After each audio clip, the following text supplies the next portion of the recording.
Sipping on my cup, got my photo. Sipping on my cup, got my photo. You know she love the camera. Snapping the picture the way she be moving, I love the camera. Sipping on my cup, got my photo.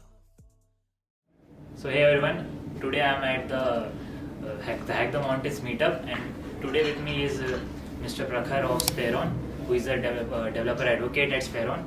So Prakarsh, what does Spheron do, and how you got in touch with, how you started with Spheron? Like what was your journey? Okay, so I'm fairly young in Spheron. It's been few days, like a month or so. I'm very young into Web3, but I think I have been into blockchain from 2017. I started with writing papers on blockchain. I wrote a paper on DeFi system in Springer. And what Spheron does, Spheron is a hosting protocol, and it helps you host your website's UI into decentralization. And we are chain agnostic. So that's one of the beauty of it, and we support multiple chains, we support multiple coins, and like it's super easy to use. So that's my love for Spheron, which has got me to this, and the beauty of the product itself is truly amazing. Right. So I on the website of Spheron, I just their tagline is Spheron is versatile for Web3. Yeah. Right. So it is a no code platform, or it is a low code platform. How would you put it? I would say that it's a low code platform. I would not fairly say that it's a no code platform, because there is a lot of tinkering that you can do if you can access, if you have the access to the code base itself. But I would say it's a low code platform. Right. As a developer advocate, what are the challenges that you face? When you go out and for Spheron, what is the daily life of a developer advocate? Okay. So I think I'll break it down into percentages. Okay. So I work on percentage of 30, 30, 30. Okay. So 30% is your code, 30% is your community, and 30% is your content. Okay. And 10% are the events. So I'm doing the 10 right now. I'm into the 10 right now. Right. But it goes out to contributing towards the product. You have to speak to the engineering teams. You have to create tickets. You have to make changes to the product. And also, when you say that, what kind of challenges I face? So, has anyone ever sold you a Bitcoin, or tried to sell you a Bitcoin? Has anyone ever done that? No, right? And nothing this is not the way of Web3 is. We have to create adoption of things. That's a very big challenge. That's a very big challenge itself. If you would not know that how would this chair function, you would not sit on it. Right?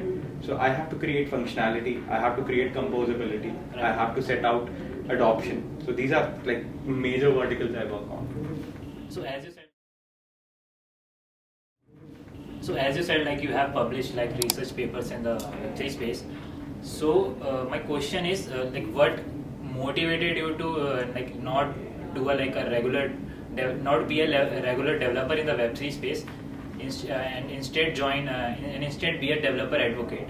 What pushed you towards that? Okay, so I'm a very good speaker. So yeah, Sure. So I really believe that. And at first I used to be no, I don't speak so good, and I used to wait for people to tell me to speak. Oh, I think that bhav khane wala session. And hey, you speak really well, and come on, speak up. And then I would just come out and speak up, and I know what my craft is. So yeah, but I think I just removed the layer of where I am speaking good. I know I speak good, and that's why I speak, and that's why I scale startup just through effective communication. So what about someone who is not good at communicating? What should they do to be a better developer advocate, or if they want to venture in this field? I feel that communication is something which can be learned very easily, and you don't need to be very effective communicator just by your words. You can be very effective communicator by emails you write, by newsletters you write, by the video content you create. You have to be a friend. So I'm your friend right now. So as you see that you need to see your friend speaking, and you need to relate to it. So the relatability is the game. I feel it should be relatable. That's it.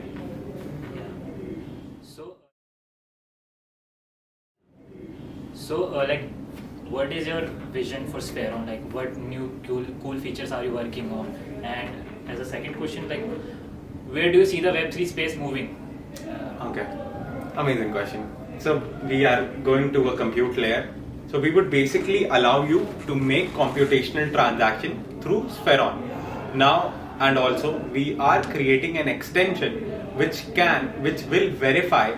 For example, if you are investing into something, or you're swapping your points, or if you're trying to make anything which is actually related to financial thing, right? So as per today, what has happened? The problem is that finance has been like in Web3 finance has been a lot of problem in terms of understanding where the true value is holded and how staking works and how everything works, and they are trying to take advantage of people who are not equipped with that knowledge. So we have created an extension which could actually verify the place you are actually putting your money in. So you would know that, okay, this is a verifiable place, I'm putting my money at the right place. That's what we have built. It's going to be live soon. One question from behind the camera. When you say about verifying, what all things you are trying to cover in that verification? So the top line pointers I could tell you right now. See, it's not public, so I just can't tell you Sure. Like it, yeah. If you want to share, If you can share, give a hint. Yeah, the verifiability is the amount of transaction they are doing, the chain they are connected to, and what kind of exchanges they are involved with. So these are top line things.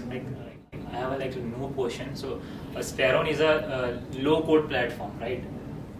So developers will go there to publish their projects. So how this extension will help them? This is in addition to our product. Like, if you know that you know Microsoft Office, but right. you know Microsoft Edge too, right? Right. So it's an additional product. It's just not the peripheral product to us, but an additional product extension. Additional why, feature, yeah. we can say. Okay, Yeah. Sure, makes sense. Yeah. Makes sense. Right. And first of how you started, and what would be your the 3 to 4 key points that the beginner should cover to get into this space? Keeping in mind that all the viewers are beginners in the space. So Yeah. So basically, I would say that you have to, if you are starting today, and if you want to learn about Web3, or if you want to start with Web3, I would say understand tokenomics, understand token economy, read books as much as you can, read white papers, make understanding of white papers, and make understanding of the code that has been built. So there is fairly humongous amount of content out there, Right. but I would say that don't go out and learn from the content which is already there. Create a filtration system for yourself. Understand how you would filter so much content. Do your own research. Yeah, do your own research. Make your own case. Make your own case. Try to understand things and do it every day.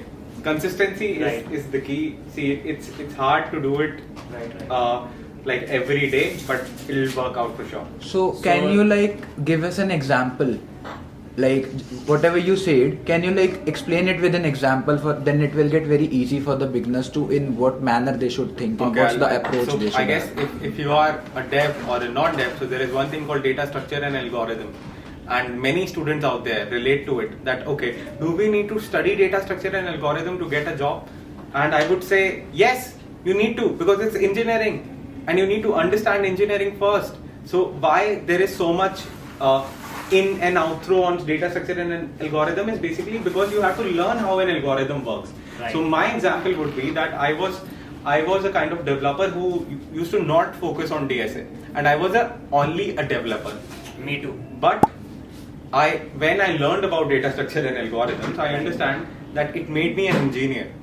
That's the change it made out to me, and I would say Data structure and algorithms is like a tool in your engineering toolkit, right? It helps you look at problems in a different way. yeah, it makes you a logical thinker. Right. And believe me, I've been practicing so I run a community and I help Sure. unprivileged kids so I help them with things like infra, college fees, anything. So it's a very small and it's a community which is run by me, not an open community. I used to keep it open, but now it's for people who actually are facing problems in engineering. So I help them by making them understand how engineering works. I get them jobs. I get them laptops if they want. I get them. I have paid around college fees of around 18 students right now. Wow. So like I feel that we should enable people more. Right. So and to them I always tell one thing: you have to be consistent. You have to do it every day. You have to do lead code every day. So you would be a good competitive programmer, right? So yeah. So like a question that like the code base, you said that read the code base, but the code base is like very large and it's very daunting for beginners. So like you answered that question that you have to be consistent, like you have to take the first step to do it regularly first, and then slowly with time you will see the changes and you will see those results, right? Yeah, it's about going to the gym. So you have to start with 2.5 kgs, then you go 5, then you go 7.5, and you scale on that. But you build your base on 2.5 because your muscle is basically getting saturated from that big weight. You're making a foundation for your body. Okay, so body would know that at 2.5 there is some load coming to my bicep muscle. So similarly, it goes for your brain too. So you're basically making load bearing a greater thing. So you're making a foundation. Start with the foundation, scale on it. Right. So Talking about scaling, I want to ask, how do you plan to scale Web3 just like Web2 scaled all over the world? Like, it is something new and it have opportunities of changing the world, earning a lot of money. I want to know what is that scaling feature you're planning, or what you should keep in mind when you are talking about scaling it from a small community to something so, like the whole world. Just to change the question, we can talk about Spheron here. So Web3 is a wide area. So like, how do you plan to scale Spheron? Yeah. So like you can incorporate more devs into your platform. Like, what's your strategy? Okay. If you want to share with us, right? So our strategy is very simple. We want to help you. That's it. That's how we would scale. Good engineer products for a good community and trying to enable and help you. That's it. That's the game. That's the secret sauce. There is like I would say that we could do this, we could do that, we can do run that, stick or to do basics. a lot of things. But I would say try to do as basic things as you can, and be very sure about it that you can do it every day and you can do it for years and years. Yeah, makes sense. Totally makes sense. So like, what would be your 3 advice for people starting into Web3, or people like starting their investment in Web3 or crypto, like? Investments is something which I would prefer not to suggest you anything, but I could really help you with tech infrastructure and things like that. Yeah, sure. So, like, one obvious advice would be like, do your own research. Like, don't hear influencers on the web tell you about like what coin to invest in. Yeah. And second thing is read and study every day, every single day. Take 1 minute out every day. So start with 1 minute, make it 2, make it 3, make it 4. Try to integrate to that, and God knows, like you'll reach to a position where you would know that why this was so important. And the third thing I would say, try to unlearn the practices which are not really required. So this is not everybody could actually do it, but unlearning is very important in life because there is so much information out there. Don't try to gobble it all because you'll basically end up throwing up. Right. So just try to unlearn things which are not important to your brain, and that's it.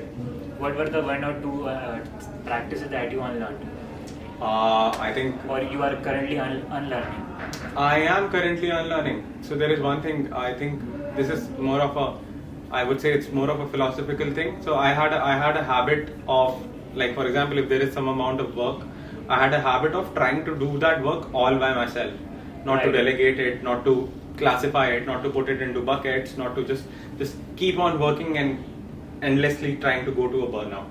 So what I did, I unlearned that complete practice, and I learned that how to bucket things, how to classify it, how to put what time priority to things, and it just makes sense now. Like, I relate with you a lot. Like, we have so much in common, right? So yeah, Prakarsh, thank you for your time. And Absolutely. I will surely attach Prakarsh's links in the description and also Spheron's links in the description. So make sure to check them out.